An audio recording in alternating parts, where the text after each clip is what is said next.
Napakamura at mabibili sa inyong suking tindahan. Alam na kaya ng mga otoridad ang bagong gamit sa acetone? Ang kawalan ng tubig hindi na lang pala sa Metro Manila. Sa Metro Cebu, malaking bahagi na raw ng populasyon ang sumisigaw ng tubig. Prinsesang pareho raw ni Gabriela silang sa tapang.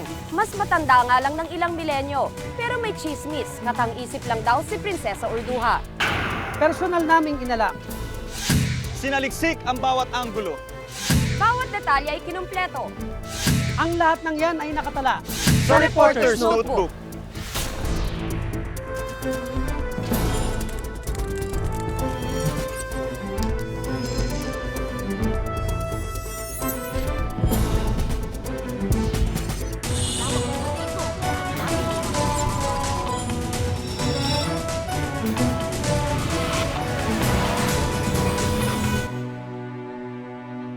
Sa hirap ng buhay ngayon, kahit mga adik nagtitipid. Kaya kahit pantanggal ng nail polish, napagbalingan na. Babala ng mga doktor, masama ang epekto ng acetone sa utak at katawan.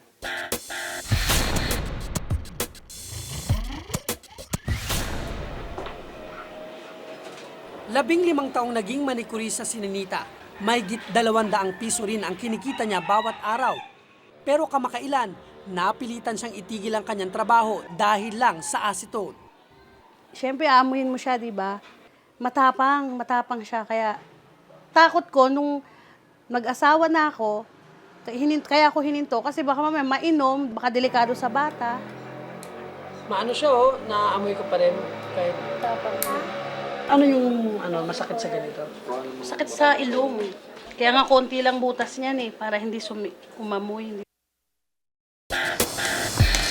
Kung ang ilang taong tulad ni Ninita ay di kaya ang amoy ng acetone, mayroon namang lulong dito, hindi bilang pambura ng nail polish, kundi bilang droga. Nakakahay, nakaka-addict. Ito raw ang dahilan kung bakit may mga nahuhumaling sa acetone, bukod sa dapat ay tamang gamit nito.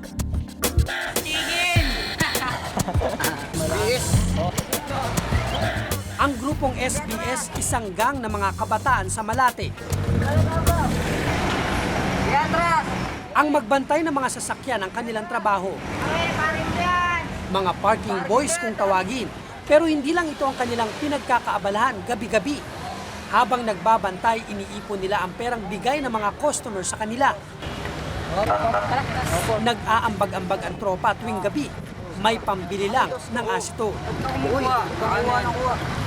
Pamili lang ako. Pag kuya, nagpa-practice lang ko kami.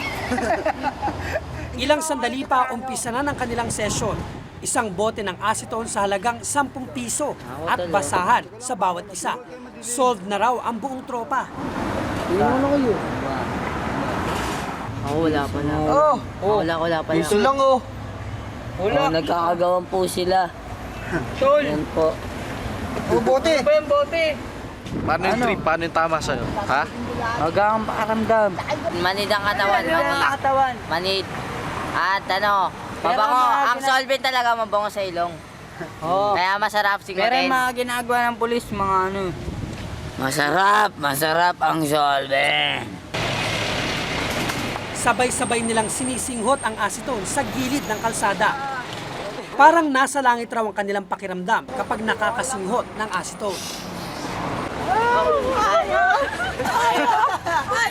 Tamang trip na may kapangyarihan ka para sa Dragon Ball. Universe. Dito raw nila ibinubuhos ang kanilang mga galit at problema. Baga, maano sa amin, dahil sa problema, ganun. Oh. Problema na magulang. Maraming balakid, di ba? Problema sa pamilya, tropa, ganun. Hindi ba kayo pinapagalitan ng mga magulang nyo? Napagalitan. Ha? Go. Ano sinasabi? Bisyo ka ng bisyo. Ano yung sinusumbat nyo pag gano'n yung sinasabi na bisyo kayo ng bisyo? Ganyan rin naman kayo. Nasa lugar naman po kami kung magbisyo. Pinagbibisyo namin, di naman po nagkakain sa masama Ayon kay Dr. Lynn Panganiban, isang toxicologist, Ang acetone ay isang uri ng solvent gaya ng rugby. No, so pag sinabi natin solvent, ginagamit siya para tunawin yung ibang mga chemical na ang form nila ay solid. No, so maraming gamit siya. So ginagamit siya sa mga industrial processes, kumari sa mga computer companies. Tapos, syempre, for commercial reasons, ang kadalasan alam natin na acetone, pangtanggal siya talaga ng mga nail polish. Kabilang ang acetone sa ketones family na kadalasang ginagamit na pangtunaw sa mga bagay. Dahil sa amoy kaya adik ang ilan dito. Downer o pampaantok daw ang kadalasang dulot nito sa taong gumagamit nito. Nagpo-produce to ng dizziness, kung minsan excitement, yung na-excite din sila, so parang na-high din sila. Kasi ang effect nito isa sa nervous system din natin. Lingid sa kalaman ng marami, pangunahing sangkap din ang acetone sa paggawa ng shabu. At kapag hindi nagamit ng tama ang acetone, maaari itong magdulot ng peligro sa kalusugan ng tao. It is a dangerous chemical because it produces harm to the body.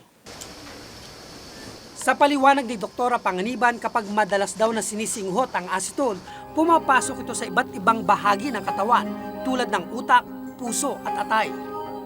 Pinapaliit nito ang utak, kaya raw ito nasisira. Para siyang shabu, no? So, directly talaga sinisira niya yung substance ng utak, yung sinasabi nilang cerebral cortex, diretso, sira. So, ang mangyayari, liliit ang size ng ng brain mo. Pero hindi lang utak ang sinisira nito, kundi maging ang atay at puso ng tao. So, nagiging sensitive ang puso natin. So, pwede heart attack. Peligro nga raw ang maaaring maidulot kapag nalulung sa acetone. Ang pagkahumaling dito ng ilan ang maaaring sumira pa sa kanilang kalusugan at kinabukasan.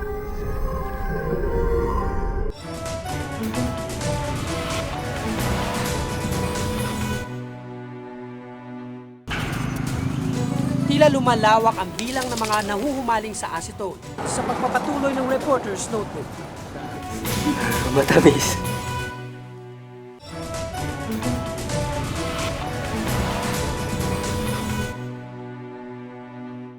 Dati damo lang, sumunod ang LSD, cough syrup, shabu at rugby. Pero ngayon may bagong kinahuhumalingan sa merkado, ang pangtanggal ng nail polish. Sinisingot na rin daw ng mga adik.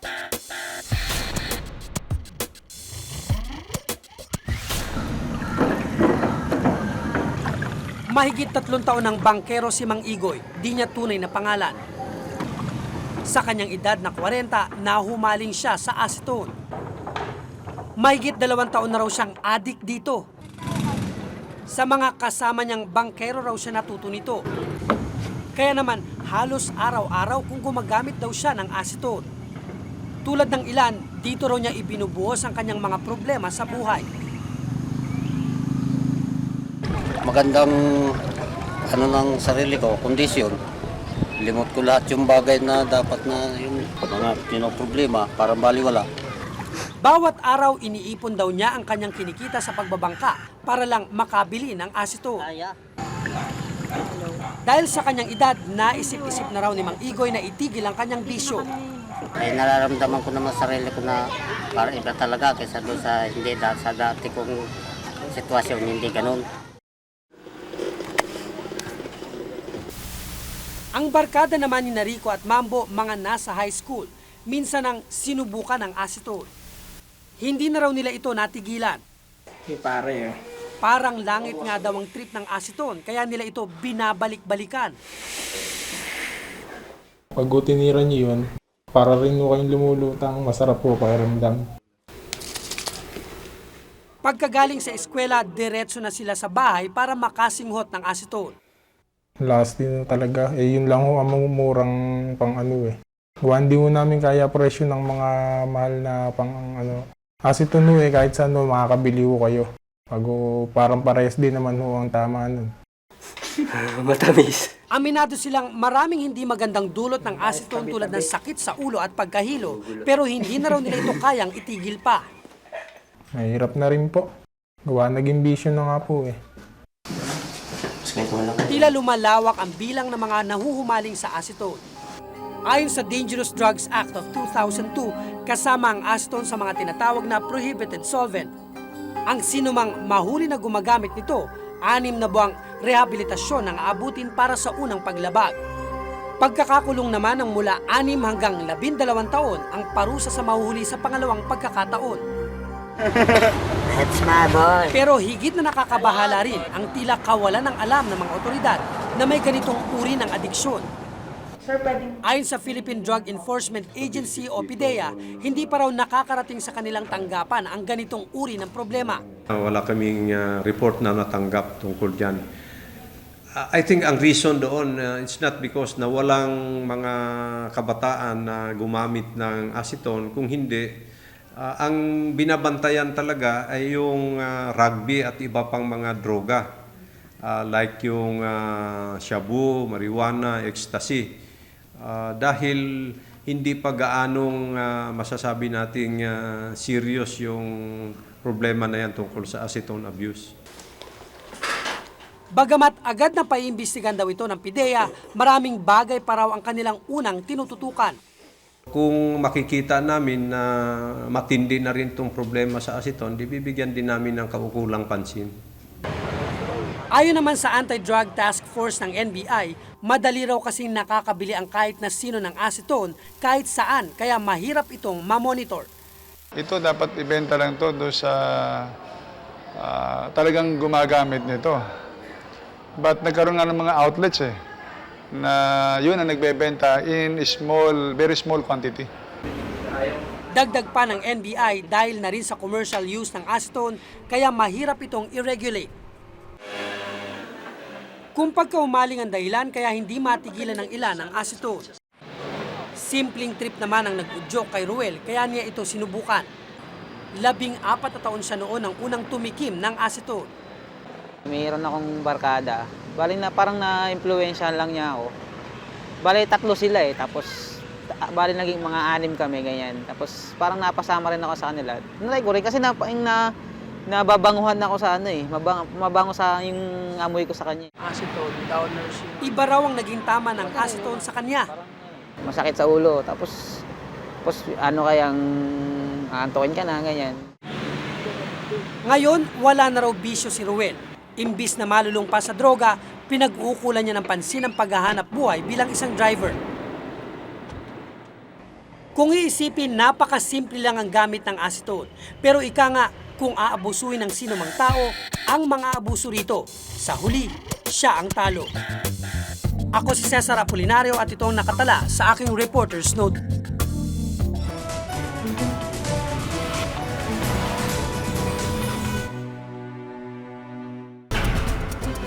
Prinsesang sikat sa kasaysayan ng Pangasinan, katang-isip lang daw. Ang kwento ni Prinsesa Urduha sa pagbabalik ng Reporter's Notebook.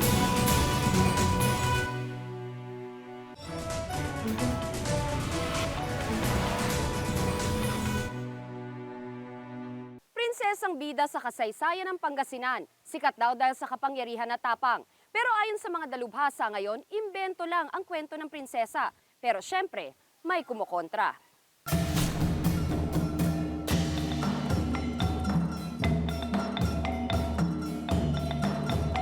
Noong ika-14 na siglo, may kaharian daw sa bahagi ng Lingayen, Pangasinan na kung tawagin ay Tawalisi.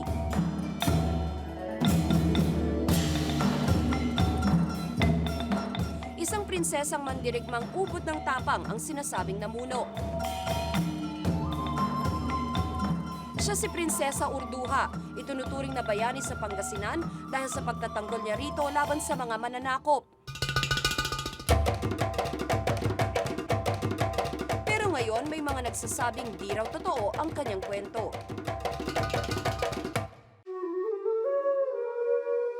Ang kwento ni Prinsesa Urduha ay nagmula sa salaysay ng isang Arabong manlalakbay na si Ibn Battuta. Sa kanyang paglalakbay sa Asya, nadaanan daw ni Battuta ang kaharian ng isang Amazona. Nang mabasa ng scholar na si Jose Rizal ang salaysay, sinabi niyang ang Tawalisi ay nasa hilagang bahagi ng Pilipinas. Mula noon ay nagpasalin-salin na ang kwento ni Urduha, mandirigmang prinsesa ng Pangasinan. Philippine Centennial, remember in 1998. Pero noong 1951, kinwestiyon ni Dr. Nicolas Zafra ng UP ang tanggap na kaalaman tungkol kay Prinsesa Urduha. Ipinaliwanag sa amin ni Professor Rosario Cortez ang naging posisyon ng yumaong si Zafra. The UP Department of History should certainly be credited with demolishing certain myths, exposing errors in Philippine history. Hindi raw maaaring nasa Pilipinas ang Tawalisi kung totoo man ang lugar. In Tawalisi, there were elephants. Now that claim alone is enough to disprove that Tawalisi was in Pangasinan, because there is no record of elephants having roamed in Pangasinan. Pati si Professor Maria Luisa Camagay ng UP, kumbinsidong isang alamat lang si Urduha. Tumutukoy siya sa lugar ng yung French Indochina noon or Indochina. So, yun French Indochina is Vietnam, Laos or Cambodia. Siguro yung tradisyon ng mga Apasona, mas buhay doon o baka maaring buhay doon pero hindi sa atin.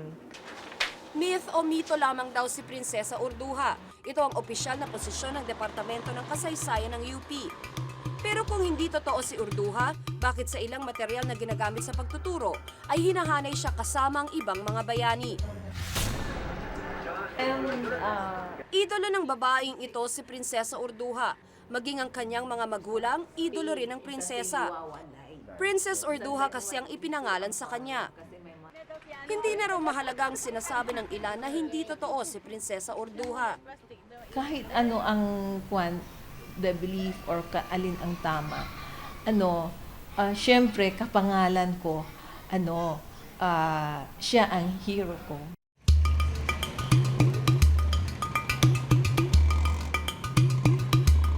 Sa bayan ng Dagupan sa Pangasinan ko nakilala si Resty Basa, isang historiador. Hindi rin siya naniniwalang mayroong naging mandirigmang prinsesa sa kanilang probinsya. Ang ruta raw ng paglalakbay ni Ibn Batuta ang magpapatunay dito. Ibn Batuta came from Sumatra on his way to China. So, of course, there are two possible routes. Following the western side of the China Sea or following the eastern side of China Sea, which is the Philippines. So, most likely, he traveled following the western side of the China Sea because that is the shorter route from Sumatra to China. Sa aming paglalakbay sa Pangasinan, nadaanan namin ang isang hotel, kumpanya, pati water refilling station na nakapangalan sa prinsesa. Sa bayan naman ng Alaminos, isang rebulto ang inialay kay Urduha. At sa Lingayen, Kapitolyo ng Pangasinan, pinangalanan ng opisyal na tahanan at opisina ng gobernador bilang Princess Urduha House.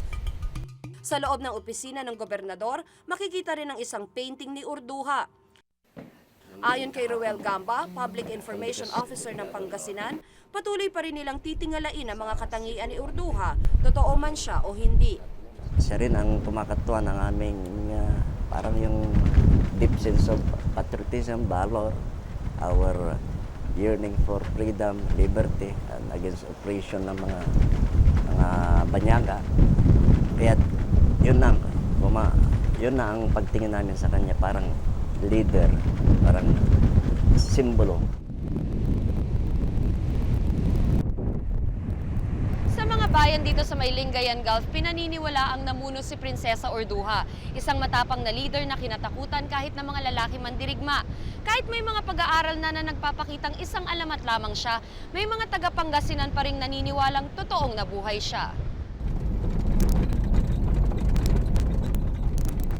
Si Sa isang liblib na pook sa bayan ng Bolinao, Pangasinan, sumama kami sa mga miyembro ng Bolinao Historical and Cultural Society upang tingnan ang sinasabing ebidensya na totoo si Urduha. Sa ilalim ng lupang ito ay nakilibing pa raw ang mga labi ng isang babae na pinaniniwalaang si Prinsesa Urduha. Para sa ilang mga taga-Pangasinan, ito na ang pruweba na hindi siya isang alamat lamang. Mahigit 40 taon na raw ang nakakaraan ng matagpuan dito ang isang kabaong na naglalaman ng mga banga at gintong barya na mula sa panahon ni Urduha. Parang glass coffin. Sa loob, bangkay na nababalutan. Natakot sila, ibinaon uli. Yung kinuha lang mga valuables, yung mga pots, mga ganon, mga coins. Gusto raw sana nilang hukayin muli ang lugar upang mapatunayang narito ang hinahanap na prinsesa. Kasi 5 na yung previous na death na connected dito Parang kinukunikta na may curse yung makakuha dito. Kaya may tinamaan ng kidlat, may ganon binaril, nagkasakit. Wala nang nag-ambisyon. Para sa National Historical Institute, mahalagang malaman kung tunay na bahagi ng kasaysayan ng mga taong ating tinitingala. Sapagkat sa kasaysayan ay kailangan mo rin maghanap ng empirical evidence kung ito'y nangyari. Siguro dapat kung mayroon mga textbooks na may laman yun ay dapat ayusin. Sapagkat marami rin tayong mga kwento na na hindi naman totoo nangyari. Si Prinsesa Urduha, hindi historical na tao, bagaman itinuturing ng bayani sa mahabang panahon. Nakahanay siya bilang isa sa ating mga idolo, kaya't mahalagang siyasatin kung siya nga ay totoo. May hirap namang ang listahan natin ng mga bayani, may kasamang di naman pala sa ating lupain na nirahan. Ako si Tina Panganiban Perez at ito ang nakatala sa aking Reporter's Notebook.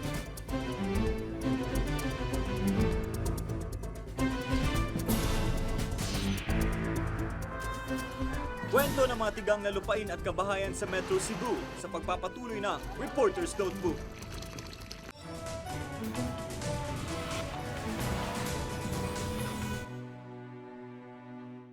Nauuhaw na raw ang mga taga Metro Cebu sa 10 tabo ng tubig na kailangan ng bawat bahay. 5 lang ang kayang ibigay ng kanilang water district.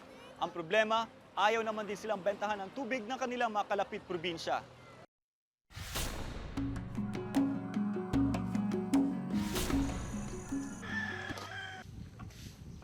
Sa Barangay Busay sa Cebu City, halos hindi pa man tirik ang araw. Si Mang Venerando gising na. 1 oras din siyang naglalakad para lang may magamit ang kanyang pamilya na tubig. Kasi ang spring sa baba, yung bahay namin dito sa taas. Kasi karamihan sa mga bahay dito sa nakalagay sa taas, wala kaming pa mga bahay punta dito sa bahay namin, tubig. Sa spring water reservoir o bukal na ito, kumukuha si Mang Venerando ng tubig. Hindi raw kasi umaabot ang serbisyo ng tubig sa kanilang lugar, ang sitio Babag 1. Kung tutuusin daw, mas nanaisin pa raw nilang walang kuryente kaysa walang tubig. Kung may tumulong sa amin, ang gusto namin maayos yung tubig namin papunta sa mga bahay namin sa taas. Isa lang ang Barangay Busay sa nakakaranas ng krisis sa tubig sa Cebu City. Katunayan, 50% lamang ng buong Cebu City ang kayang serbisyuhan ng Metropolitan Cebu Water District o MCWD, ang tagapangasiwa ng tubig ng Cebu City. Bagamat pinakamatandang lungsod sa Pilipinas ang Cebu, larawan ito ng isang maunlad na syudad. Pero akalain mo bang ang isa sa pinakamayamang lungsod ng bansa, kinakapos na raw sa tubig? Sinamahan ako ni Engineer Ernie Delco ng MCWD sa isa sa pinagkukunan ng kanilang tubig, ang Buhisan Dam, ang kaisa-isang dam ng Cebu. 5% raw ng tubig na dinadala sa syudad mula rito. Samantalang ang malaking bahagi raw ay nanggagaling sa mga malalaking deep well. Ayon sa kanya, kapos na kapos raw ito para matugunan ang pangangailangan ng may 10,000 pamilya at ilang establisamento. Dagdag pa raw ang patuloy na paglaki ng populasyon ng Cebu, samantalang ang pinagkukuhanan ng tubig, limitado. If I have to answer yes or no, talagang yes. Pero yung degree of shortage, baka sabihin mo, grabe ang shortage sa supply. Sa Neville Hills, Busay, Cebu City, nakilala ko si Joseph Libres, isang government employee at may 6 na anak. Kung pagmamasdan, tila wala siyang problema sa paglilinis ng aso, pero ang ginagamit niyang tubig galing sa pinagbanlawan ng mga nilabhang damit. 20 taon na raw silang nagtitiis at nagre-recycle ng tubig.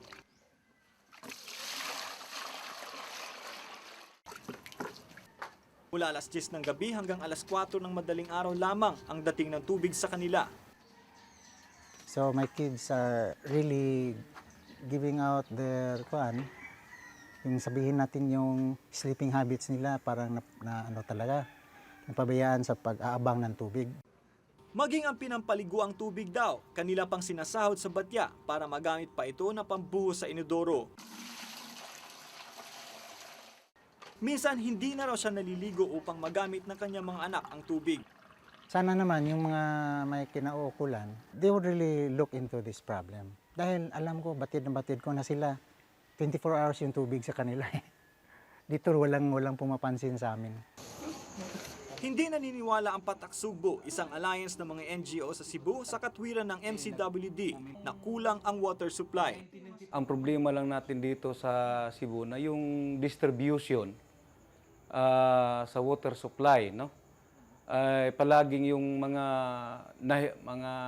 mahihirap na mga kasama nating mamamayan na palagi sila yung na-deprive ng supply ng tubig. At iba pa yung mga maliliit na mga areas, maliit na subdivision. Kasi pag nag-supply ka doon sa hotels or sa MEPS halimbawa, malaki ang revenues natin dyan on a per cubic meter kasi mahal yung binabayaran nila. In effect, sinasubsidize mo yung mga maliliit. Dagdag pa ng Patak Sugbo, wala raw dapat diskriminasyon sa pag-supply ng tubig. Mahirap man, mayaman man, o mga nasa business sector man, kailangan niya magbigay siya ng pareha ng supply ng tubig, sufficient supply ng tubig. Handa naman daw tumulong ang lokal na pamahalaan ng Cebu City sa kasalukuyang problema. Yun nga lang, wala pang konkretong plano. That matter has not yet been brought in an official discussion among the councilors with some people from MCWD updating and presenting the status of the available water. Sa kasalukuyang sitwasyon, tila madali itong sabihin pero mahirap gawin. Ang problema sa tubig hindi lamang nararamdaman ng mga Cebuano. Sa Metro Manila, mahigit 12% ang halos wala pa ring supply ng tubig. Yan ang problemang pinapasa ni Jay Corrales, taga Valenzuela. Maglilimang taon na raw ngayon na pilit pinagkakasya ng kanyang pamilya ang tubig na binibili nila mula sa mga nagrarasyon sa kanilang lugar. Pero tila magtatagal pa ng husto ang pagbili ng tubig ni na Jay. Tila taon pa raw kasi ang bibilangin bago makabitan ng linya ng tubig ng MWSS ang nasabing lugar.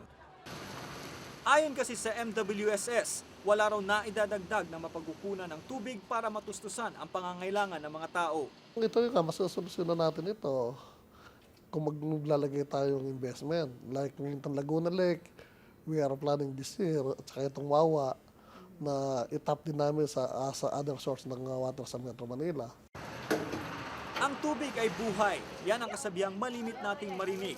Kung hindi gagawa ng paraan ang mga kinaukulan sa lalong madaling panahon, kung hindi kikilos at tutulong ang bawat mamamayan, di maglalaon na ito ay maubos. Ako si Dan Campilan at ito ang nakatala sa aking Reporter's Notebook.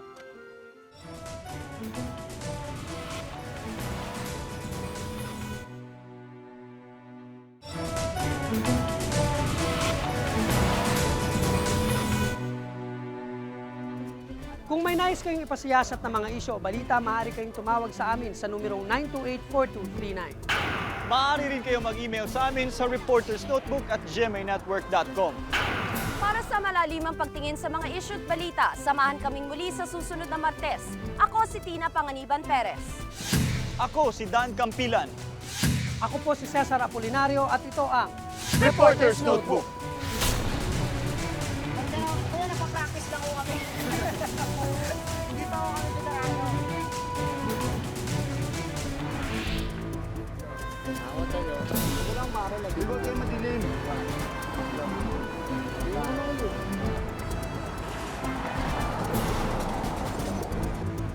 wala pala. Wala pala. Piso lang.